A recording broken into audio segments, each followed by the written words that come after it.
I would like to welcome and introduce David Shoebridge and Mandy Nolan in conversation. The topic is a message to Canberra. Let's legalise it. So the bios, if I can read those out. Yeah. David Shoebridge is a recognised voice for social justice and police accountability and has spoken on these topics at many past MardiGrass. He was elected to the Senate as the party's lead candidate in New South Wales at the 2022 federal election, to a term beginning on 1st of July. Prior to this, I didn't write it. Prior to this, David was a Greens member of the New South Wales Legislative Council since September 2010. In 2014, as part of a broader campaign to curb the use of police drug dogs, David launched Facebook page Sniff Off, with individuals reporting drug dog locations at train stations, festivals and other public places in New South Wales. Through freedom of information and questions in Parliament, David obtained data that indicates drug dogs get it wrong up to 80% of the time. Okay, food of dogs. Mandy Nolan is a comedian, an author, a journalist, an MC, a keynote speaker, humour therapist and educator. In Byron Bay, where she lives, Mandy jokes are, as much a part of the vernacular as any surf speak, in fact. Mandy was recently voted the 7th most influential personality in the region. Oh, well done. 7. I got beaten by a beehive. It was a good beehive. It was a slow hive, but it really does your confidence when you get beaten by a beehive. Keep going with my fabulousness. I went to school with that dude. Mandy has published 5 books to date, and her popular weekly column Soapbox showcases polarising opinion pieces, which are often the catalyst of conversation and debate, shining a fresh perspective on topical issues. Oh, and by the way, Mandy is also the mother of 5 children, power to you, who she credits as the true source of her creativity. When I had kids, everything else looked easy. Yeah, no shit. It's hard. It's hard. So welcome. There is basically 30 odd minutes of conversation, and then we'll chuck in some questions, if that's okay. And has the videographer pressed record? We're good? All right. You've got the floor. Thank you. Thank you very much for your introduction. And thank you for, you always love listening to yourself and going, oh, what a wanker. It does make you sound like a wanker. You may not, because you're a politician, but I'm a comedian. Oh my God. But thank you. Look, I'd like to acknowledge too, as we start today, that we are here meeting and having these really important conversations on the land of the Widjabul people of the Bundjalung Nation, and acknowledging the elders past, present and emerging, and that the sovereignty of this land has not been ceded, and that we will have no climate justice, no justice whatsoever, without First Nation justice, and it is our responsibility to take those justices forward. So that's how we start this conversation. I have to also do an admission too. I'm also a very long-term weed smoker. For a very long time, probably, I even breastfed my babies when I was smoking weed, and they slept so well. You should disclose that. Yeah, I know. But in having this conversation today, it's what's really important, because one of the great commitments, as you know, David got through in the federal campaign, which was so exciting, in Parliament, to have the balance of power of 12 Greens there, which is amazing, because that's how we make real change happen. I didn't quite make it. I did have a little bit of a sulk. I got really close, which is not like that. It's a bit sucky to get that close, really. Next time, Mandy. I know. Someone came up to me and actually goes, "Hello, Liz. How are you?" We can't do our workshop up there because whoever's doing the sound's got this one up so loud. So despite the brilliance of the it's okay. It's not up to me to turn down the noise. We'll get Wampy to fix it. Oh, sorry. We'll have to. It's not you. You are magnificent. Oh, thanks, Liz. What is the spirit? Now, if this was an alcohol festival, we would have had a punch-up. And that's the spirit of collaboration. But here we are today talking about, I think, look, as we get closer, having so many Greens in Parliament and having that commitment that the Greens very much had to legalising cannabis as an election platform, we have the opportunity of that not being, pardon the pun, pipe dream, that it can be reality. It is the case in countries around the world. I want to ask you first, David, is why is Australia lagging so far behind when it comes to proper drug law reform and legalisation? What's wrong with us? Well, first of all, I'll acknowledge it's number one country too, and thanks, Mandy, for doing that. Always was and always will be Aboriginal land. And when we're talking about drug law reform, we should acknowledge that really crappy drug laws are often abused against First Nations communities and First Nations members of the community as well. We should, and front and centre this kind of work we do in First Nations justice. So there's nothing wrong with us in terms of the Australian public. The Australian public are on board. They want their parliaments to legalise cannabis, state and federal. Every time there's a survey done, the growing support amongst the public, there's a big groundswell amongst the public to get this sorted. And I'd say there is a generational element to it. You know, as from a Sydney perspective, the 2GB generation is dying out, and the TikTok generation is sort of taking its place. That the move towards drug law reform and seeing parliaments are so out of step, that's becoming more and more pronounced. But we have really crappy, broken politics that has, until this most recent election federally, too often seen power just shift between, Tweedledum and Tweedle slightly less dumb, and thinking that they can control politics. And keep drug law reform off the agenda, keep climate action off the agenda, keep fairness off the agenda. Well, they got a bloody rude shock in the federal election, and we just need to make sure we take that shock, we really shake up politics, we get rid of this pretend competition between two parties who have so much in common with themselves and so little in common with the public. And I think having started that in the federal election, we can take that through this parliament, and if we don't legalise cannabis in this parliament, well, there's a movement happening here. The movement in politics, a movement on the ground, and we'll take it through in the next one. Yay! That would be great to see that we actually do that. What I was actually really shocked about doing this, and I recently, I read that sign, safer than beer or wine, think, don't drink, and I recently gave up alcohol about 6 or 7 weeks ago. Again, because it makes you, every time you do that, you feel, it just reminds you of how culturally accepted one of the greatest social harms has been in our community, and that all the arguments around not legalising marijuana are propaganda. Like, you can't, because when you look at, and they're kind of shocking. I think it was something like 100 deaths every week from alcohol-related deaths, 0. And then the only study that had been done in New South Wales University, because no studies have been done on cannabis-related deaths. In the 2000 to 2018 was the only period they had.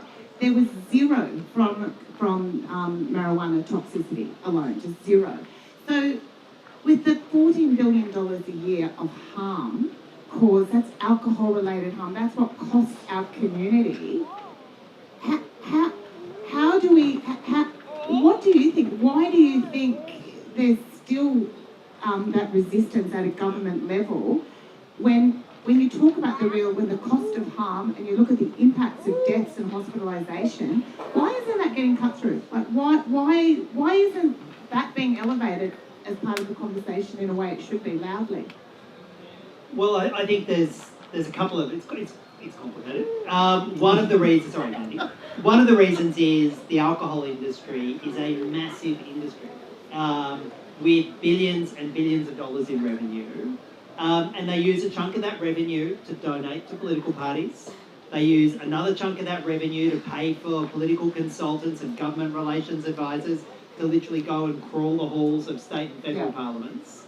And they also tout the taxes that they give to state and federal politics as a good thing. And, politics can quite often stupidly segment the tax from the harm. And so the alcohol industry has real influence. And it has real influence because it has a shitload of money. Let's be clear. I mean, there was an American politician who once said there are 2 essential things in politics. There's money and there's some other thing. And when it comes to the political influence on the Labor Party and the coalition, that's often how they see their politics. But I think we should also acknowledge that politics is as much your gut and your sense of decency as it is a bunch of facts and figures. And sometimes we get caught in politics saying, oh man, if only we explained to the politicians and we could show them the data, show them the facts, show them the information, well, of course they would change. But the truth is, politicians know this. They know what the data says. They know that cannabis is less harmful, significantly less harmful than alcohol or tobacco, and yet they're still willing to side with the police and side with the alcohol industry and side with the sort of 2GBs of this world because they think, and I think they're wrong on this, they think that they will get punished by their, well, they'll definitely get punished by their alcohol donors, but they think there's a chunk of the population that will punish them if they legalise cannabis. And I'm pretty sure they're wrong on that, because all of the experience in the United States and Canada, or recently seen in Thailand, is actually the population kind of has a sigh of relief by and large when it happens. And look, when it comes to the data, everybody knows you can't overdose on cannabis. Like, you can't. Because we've tried. That's right. There's been mass experiments and you just can't. The only way cannabis can kill you is if like 200 kilos lands on your head. I know. That's about all you can. I did once present to the hospital after a grain out. Once. And I smoked so much I didn't realise I was stoned. I don't know whether that was possible. But the nurse just laughed at me and sent me home. Like, I actually made her night better. And nothing happened to me except I suffered from a deep embarrassment amongst my friends. That's embarrassing enough. That's some time ago. That wasn't recently. Hope no one from 2GB is here. Thank God this is not being recorded. I don't care. You know, I actually think the lack of honesty is a real part of it. And the more we start talking about our real experiences, particularly in the political frame, it destigmatises drug use, because cannabis use has been relegated to some sort of, you know, in a sense like it's bad or it's subversive or antisocial. It's quite the opposite. Do you think stigma has a huge role in what we're pushing up against? Because I think it does. Well, definitely there are conservative forces who want to stigmatise cannabis use. And in fact, if you look at the way policing happens of cannabis, and in fact, if you look at cannabis use compared to, say, cocaine or MDMA, cannabis tends to be more working class, more regional, lower socioeconomic indicators associated with cannabis use. And you look at the aggressive policing of cannabis and you compare it to cocaine. Like, do you ever see, you know, the streets leading in and out of Double Bay, surrounded by police to catch cocaine users on their road? No, you don't. But you see Nimbin wrapped around by police trying to catch cannabis use. Now, it's as illegal to drive coked up as it is to drive with a tiny amount of cannabis in your system. But the difference in policing is, I think we should look at it, and it's based on class, it's based on power, it's based on political and economic power. And that's why we see a ring of police around Nimbin, but not a ring of police around Double Bay or Vaucluse. It's true, and most of us experience that here I live in Mullumbimby, they do the same thing there, they do it in Byron Bay, and the reality is in a regional area, we don't have public transport. If you lose your licence, you become really marginalised and vulnerable, and that's a form of punishment in itself. So how important, I'm going to get onto the bill, which I think is really important, but I suppose we have to talk again about the drug driving laws. I mean, how would you see, you know, with the idea of legalising marijuana, there's a real problem with how we drug test. Obviously, you know, there has to be a safe level, I guess. Does there? I don't know. I feel like people drive better stoned. Well, they definitely drive slower. They definitely drive slower. But I don't think driving at 40 k's on the freeway is safe. So, look, the obvious solution on drug driving laws is if you are impaired because you've got drugs in your system, if your driving is impaired and you're unsafe because you've got drugs in your system, well, that should be an offence and you should be off the roads, and if you're caught, you should get whacked.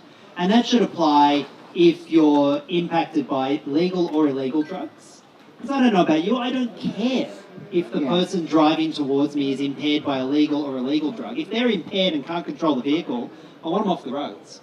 But if you have a look at the data would suggest that legal prescription drugs like benzodiazepines are a more significant cause of road trauma and loss of control in vehicles than cannabis.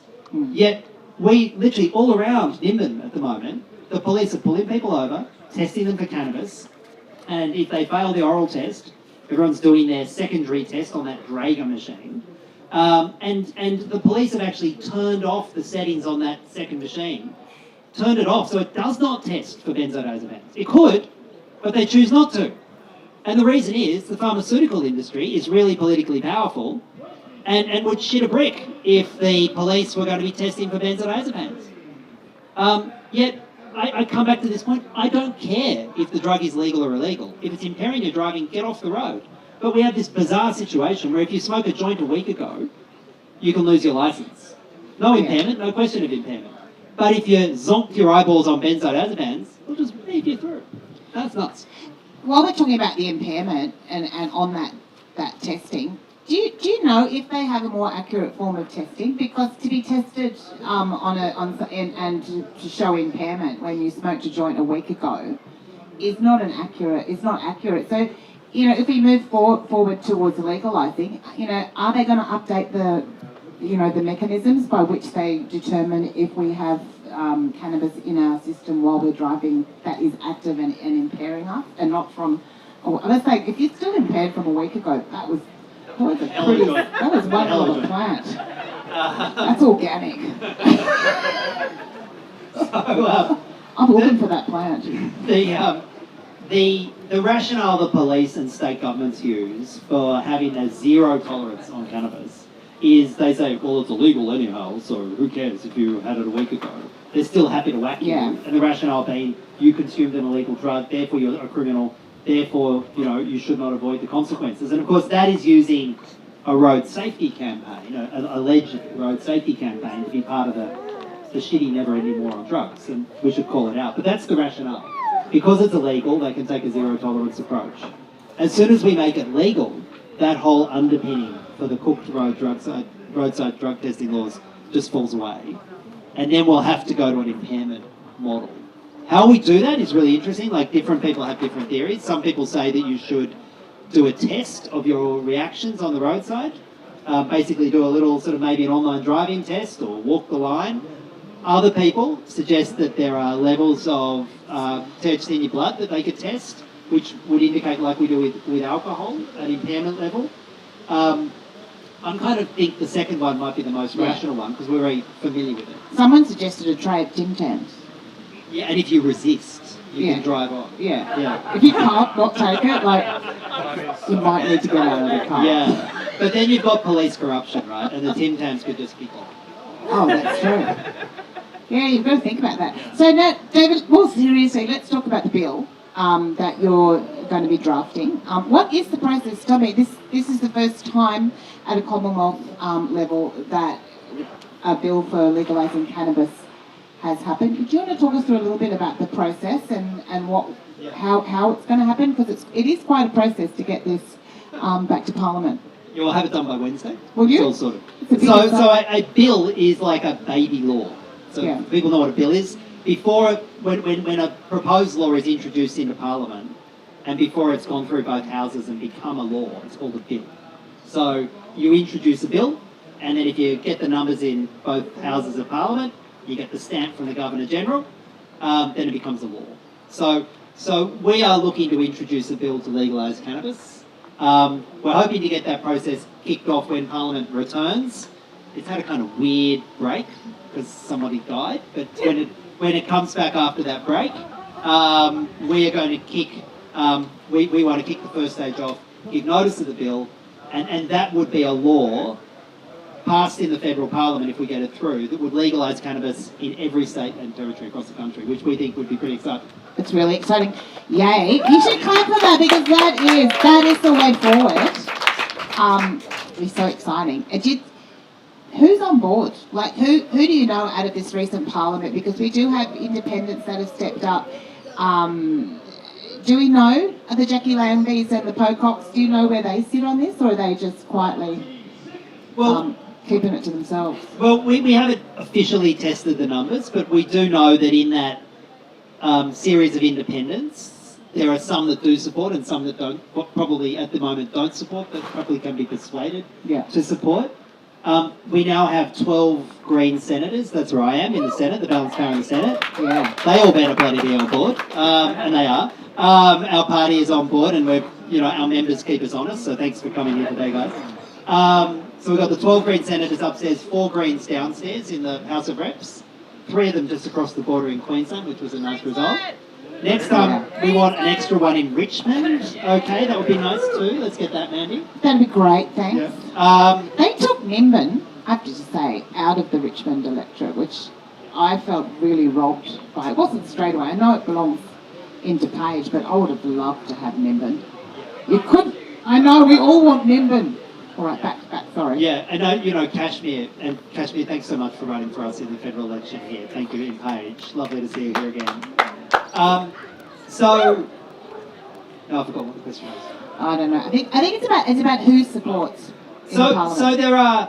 It's interesting. My experience in the state parliament was I would go down and say talk about roadside drug testing, and we had a whole bunch of fights in the state parliament of roadside drug testing. And credit to Kate Fairman, a Greens MP who's still in the state parliament. She's still pushing on, and actually has kicked up the campaign to fix the roadside drug testing laws in the New South Wales parliament. But we would go into the parliament and we would make a contribution, say, on roadside drug testing. And we'd say, the laws are cooked, they test for presence rather than impairment, we should change the laws, this is why they're wrong.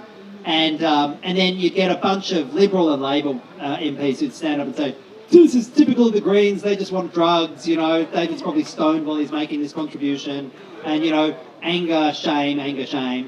And then a number of them, after their contributions, would come across and see me in the corridors and say, David, you're actually right on that. You're right on that roadside drug testing thing. Yeah, I just had to do that. You know how it is. And I would say to them, yeah, well, actually, I don't. You can choose whether or not to be a dick or not on this. It's wrong. So, you have to use your public profile to actually make a change. So there's a bunch of people in the Labor Party, and there's even a minority in the coalition who absolutely know that these laws are wrong. Yeah. But they're only going to respond to threats at the ballot box and threats to their job security. And that's why we build the campaign over the next 3 years, and we make them bloody uncomfortable if they're still going to resist legalised cannabis. We get the numbers. That's actually what it's about, numbers.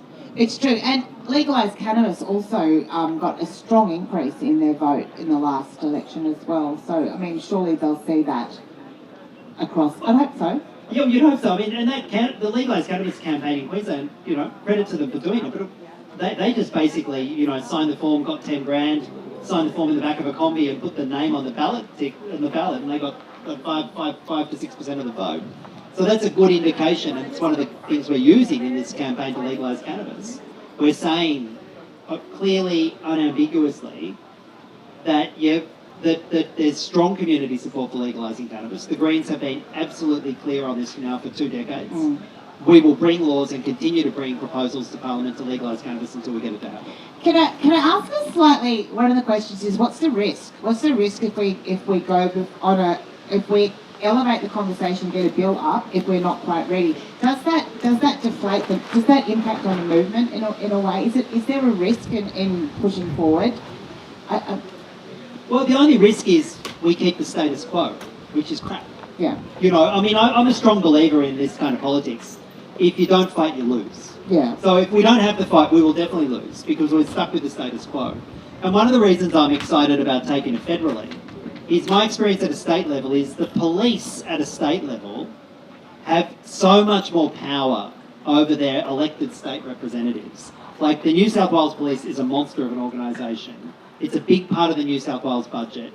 And it really has a super powerful influence over state politics. And it's the same in Queensland and Victoria. Federally, though, there is no equivalent. Like the Australian Federal Police is a tiny agency compared to the federal politics and the federal parliament. And they're much less influential and much less able to mould the debate at a federal level. So I actually think the political pathway to legalising cannabis federally is actually much straighter and clearer than it is in the states and territories. And that's one of the key reasons we're really hopeful about this campaign. All right, so let's step this forward. I think before we go to questions, because I don't want to focus on the harms of, or not the harms, the negative aspects of how it would change. Let's step it forward and let's say it's 2023. David Shoebridge puts forward a bill for legalising cannabis into Parliament, and with a push, a lot of conscience voting from the Liberals and the Coalition and from Labor, with independents getting on side. The bill, because of public outcry, passes. Cannabis, yeah, is this amazing? Great, imagine this is I'm enjoying this session. Are you enjoying this one? Yeah. So we've legalised cannabis. It's a year on from today. It's been a lot of hard work, a lot of conversations, a lot of information, a lot of stigma moving, and a lot of pushing back against Big Pharma and the alcohol lobby groups. But we've got there. We've got, dispensaries now. Someone's telling alcohol bottle shops are now calling themselves alcohol dispensaries to keep up with the fact that they're probably going to be battling. So what does Australia 2023 look like? What does it look like with legalised cannabis? What do we have cannabis advertising? How do we do the tax? How do we regulate growers? Yeah. Well, I think the first thing is we need, when we go through this, we need to prohibit Big Pharma, Big Tobacco and Big Alcohol from having any role in cannabis. And I think that's really important. And Big Tally Ho. And Big Tally Ho. I think you might need Big Tally Ho at some point if we get it right. My preferred model, and we're going to go out on consultation about what the different models will look like. But at the moment, my preferred model is we set up a system that promotes cooperative growing, and particularly regional cooperatives being the primary supply source. We prohibit the for-profit alcohol, tobacco and pharmaceutical industries from being involved in it, and we prioritise particularly regional cooperatives as the primary production source. And we then allow cooperatives to market and sell it, subject to very strict regulations. You can't sell to kids, And for me, I see that as not only just getting over all of the harms associated with the criminal law and the criminal justice system. And for me, we talk harm minimisation, that's where most of the harm happens at the moment, by the police, not by the drug. We also see a huge economic empowerment of the regions. Yeah. And we see communities like this actually, turning what is a kind of economically marginal part of the Nimbin economy and the regional economy. We actually see it stepping up, having employment, having jobs, delivering local taxes, state taxes and federal taxes. And I'd love to see school halls built by cannabis taxes. Oh my God. That'd be pretty cool. Instead of a picture of the Queen, just a big cannabis leaf. Yeah, that's right. The Indica School Stadium. No, that sounds funny, but in the United States, there's at least 2 states that when they legalised cannabis, they said all of the revenue from cannabis taxes goes to public education. And so there are literally public school halls being built in the United States, entirely paid for by the legitimate taxes of the cannabis industry. And wouldn't that be amazing? It's incredible. And think about the money you save on police and all the bullshit money that we save on police. And also, at the moment, it depends which number you look at, but it's about $10 to $15 billion a year that organised crime makes out of cannabis. And organised crime are a bad lot, right? The really serious organised crime, they're a bad bunch of people. And we want to disempower them and take money away from them and put it in the hands of, the community. That's an exciting place that we live. I love talking about what the future's going to look like. What kind of pushback would you expect from the black market? That's a very difficult to quantify industry as far as, I imagine it's billions of dollars. I suppose you're going to look towards the US and other countries. Are you offering to provide personal security, Mandy? Yeah, exactly. Is there a pushback too from the black market that is going to hobble or make a bill passing difficult? It'd be, how do you move from a black market industry? I guess it's that thing, isn't it? Like with alcohol, suddenly if you made your own alcohol, it becomes being called bootlegging, I guess, doesn't it? When you come... or the tobacco, there's an illegal tobacco market. So I think there's lessons to be learned from that. So when we legalise and regulate cannabis, we can't have the regulations so stringent and taxes so high that it still encourages a black market and creates this huge black market. Like, this has to be achievable. I'm a kind of low reg environment when it comes to doing this. We don't over-regulate cannabis. Like, we definitely allow people to grow their own. We allow people easily to enter into cooperatives, and we make it easier rather than harder. But you do it with protections in place, and particularly for kids. You know, you want very clear protections in place so that minors are protected. But I think other than that, a kind of making it easier rather than harder for cooperatives and communities to engage in this is I think, one of the critical ways we disempower the black market. And that, of course, the more of the market you bring into the legal market, the more GST you get, the more other, revenue you get from legalising the cannabis industry, and that's ultimately good for local, state and federal coffers. Yeah, fantastic. That is, it's very exciting thinking about that. I know we've been having the conversation around medical cannabis, and I guess for a long time we've all hoped that medical cannabis and the compassionate view that we would start to take towards cannabis would be the doorway towards legalising recreational use, but that's just too slow. So what's your feeling for this? Do you feel like we're going to have the wind in our sails? Well, the bong behind us? Yeah, that's right. I think we're going to blaze it. And that's my feeling.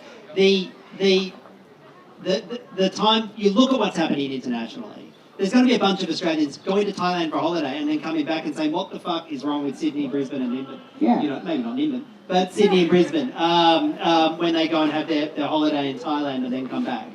Germany's going to legalise. Canada's already done it. We're going to win this. The art of politics, though, is to make that win as soon as possible. And that's why we're doing this campaign. That's why we're introducing the bill. And what MardiGrass has been doing for 30 years, keeping the flame alive, keeping the campaign alive, that's also been critically important to getting where we are now. So before we go to questions, which you're going to do right now, can I just ask David what we can do, what individuals can do to actually support a bill to legalise? Like, can you write, I love saying to your ombudsman, you can write to your local member, and I'd urge you to do that. Ask for a meeting with your local member, tell them it's important to you. There's stalls around, there's a green stall up there, there's petitions you can get on board. We will keep you in contact with the campaign. And also take this conversation to your workplace. Take it to your home. Take it to where you are, wherever you are, and feel really, proud and clear about advocating for legalising cannabis. And let's get away from the kind of harm minimisation framework that for too long I think has kept us back. The idea that we're doing this so that people don't have terrible, unspecified harm from having cannabis in the illegal market. Let's be clear, most of the harm, the overwhelming harm that comes from using cannabis at the moment does not come from cannabis. It comes from the police, it comes from the courts, it comes from crap laws. So if we're talking harm reduction, talk about getting the police, getting the courts and getting crap laws out of our lives so we can just get on. And if we choose to smoke a joint as a form of relaxation, you can do that without the state jumping down the throat. Yay! That sounds great. All right. Can I get a really big round of applause to these two wonderful people? And we have a few minutes for questions. Does anybody have questions? Anybody at all?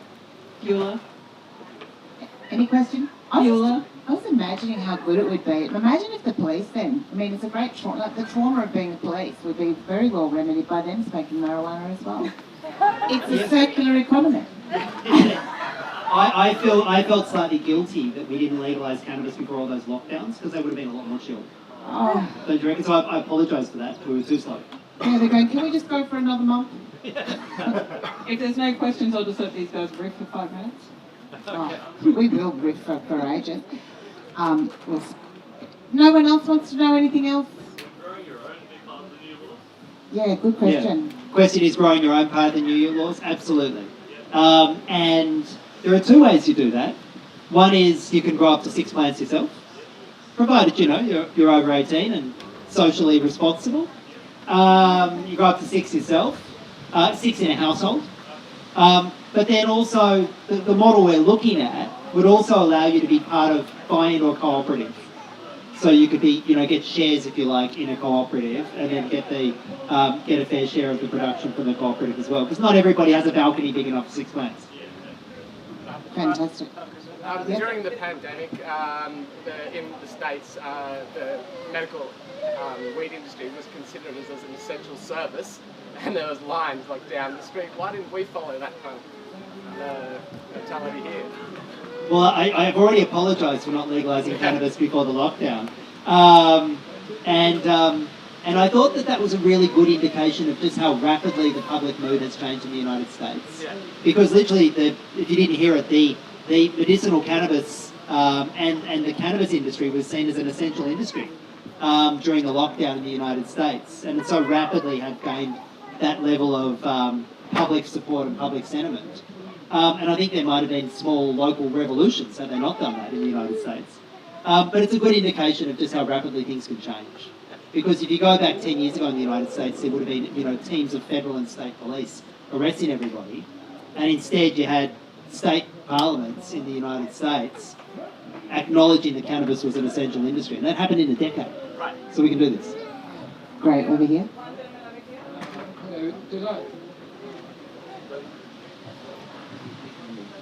Did I understand you to say that it would take 3 years for this thing to get through this bill to get through Parliament? Or was that incorrect? No, I think so we will give notice of the bill when Parliament returns in a fortnight.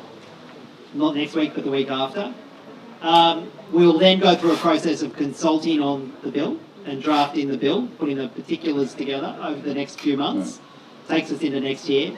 The usual course would be take the bill through a parliamentary committee and get public submissions on it, and then we would be ready, all things being equal, to vote on the bill by the end of next year. Things don't happen. It's not going to happen on Wednesday. But we'd be ready to vote on the bill next year. If we haven't moved Labor or sufficient MPs in this Parliament, though, we will use that whole process to highlight the public support, build the public campaign, and then go like a steamroller into the next election. And within less than 3 years, we'll have a new Parliament with an even clearer and louder and prouder mandate. And that's, if we don't legalise cannabis next year, we'll do it when the next Parliament returns. Well, thank you very much for explaining that.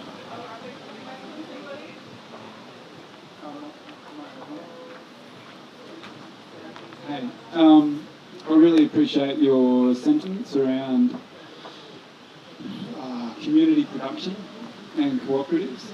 I know you also said that there's inevitably going to be some corporate take-up in the industry.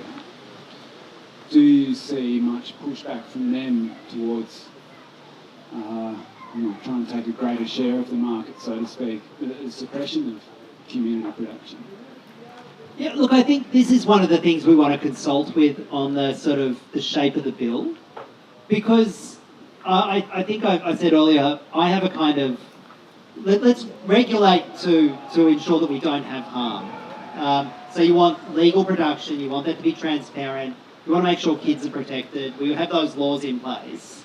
But you don't want to have a regime which is kind of like the fun police and prevents kind of innovation and a bit of fun with cannabis, because it's okay to have fun, and that's all right. So I think where we draw the line between for-profit production and cooperatives being the sort of primary model of production, that's actually something I don't have a clear answer on, and I do want to talk with people more broadly about it, because yes, I do want to, my personal view, the strong view of the advocates I'm working with, my office, is we want to prioritise cooperative and community-led production. But we also don't want to be the fun police. We don't want everything to be in kind of icky, beige, packaging, and so getting that balance right is part of why we're doing the broader consultation. I think it's a very good sentiment to keep the wealth in the communities as much as possible, right? Yeah, well, I mean, just imagine billions of dollars being poured back into communities, not through corporates, but through sort of directly into cooperative-controlled organisations. That's an exciting part of doing this right. We have one last question over here, if that's okay. Yeah, let's go over there. I was imagining, before we go to the question though, one thing we didn't touch on was, because I think the policy is about no advertising, but I was actually really looking forward to the ads. How good were the ads where you can get it driving a car? Sorry, it is about no advertising, isn't it, as well? Well, yeah, as I said, the way in which it can be promoted, we definitely don't want the cannabis industry, popping up like the online betting industry or the alcohol industry, and, absolutely we don't want that. And, but you also don't, as I said, we don't want to totally be the fun police. And there's a space for innovation and a space for, people talking about cannabis, but definitely not going down the path of alcohol and when before tobacco was banned, tobacco advertising. We definitely don't want to go down that path. And that's part of what the consultation will be about. Look, as you said, David and Mandy, before, we don't want to be out on the roads with really out of it people driving. So sort of what's an alternative? And, like even if they're stoned and they're really stoned and they're falling asleep, we don't want to be on the road. And, I'm a green, so yeah, let's legalise. But what could we do about keeping sort of really out of it people off the road, without the roadside drug tests? I reckon a train would be good, but... Imagine public transport in the regions. I know. Sorry, I just had to say that, but I don't know, David. Yeah, the cannabis train. Maybe we could pay for it. The cannabis train. That's called that's the peace train. Peace train. That would be... Yeah, the Mullen Cannabis Express. The peace train. Sorry, no, but Stevens. Did you finish with Cat? No, I was fully doing my Cat Stevens impersonation. Sorry, I got carried away. You keep going. You come back in with Cat whenever you like. I will. I really like Cat. We need to move to an impairment-based model. Same with alcohol. No one wants someone pissed on the roads who can't control their vehicle. We have a level that we test for on alcohol, and if you breach it, bang, you're off the road. The obvious starting point when we're talking about testing for impairment is a similar test. Depends upon the level of cannabis you have in your system, whether or not you're going to be a danger on the roads. Now, I know some people will say that, that's not a fair system because some people have a higher tolerance and some people have a lower tolerance. It's the same argument on alcohol in part. We have these kind of best fit laws that are much, much fairer than the laws we have at the moment. So I think that's the obvious starting point. But the clear thing is, it doesn't matter what drug you're on. If you're zonked and you're unable to control the vehicle in some ways, or you're a danger on the roads, get off the bloody roads. Let's test for that. But the idea that we're wasting everybody's time, money and effort by catching some poor sod who had a joint last week, taking their licence off them, putting them through the criminal justice system, that is just evil and wrong. And we need to get beyond that. That's right. I think we need a dickhead test for the road, because I think it's sometimes people are not impaired just by being a dickhead. Don't you reckon? Really angry, toxic masculinity ain't great on the road either. On that note, don't be a dickhead. We better wrap it up. Can I wrap it up, guys? We're going to speak as it's supposed to be due. Can everybody give these two a wonderful round of applause? Thank you. Watch this space with David Shoebridge over the next year. We're going to get pot legalised. Yay! Thank you. Thanks, everyone. Thank you.